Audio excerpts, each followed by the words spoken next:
ተነስ እስቲ። ትናገራለህ አትናገር? ብሞትም አልናገርም። ኧረ አለ ኪሴ ውስጥ ይኸው።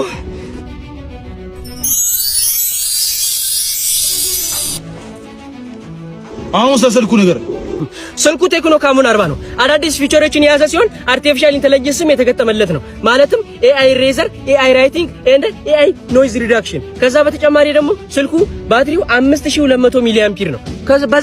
ከዛም በተጨማሪ ደግሞ ስልኩ ከ1.8 ሜትር ላይ ወደ መሬት ቢወድቅ ምንም አይሆንም። ረረ ስልኩን እስኪ አንተ ስልኩን ይስጆል እሱ ለናንተ ጥየዋል እንዴ? ይሄን መሰለ ስልኮች ወስዳችሁ ማጥሩኝ።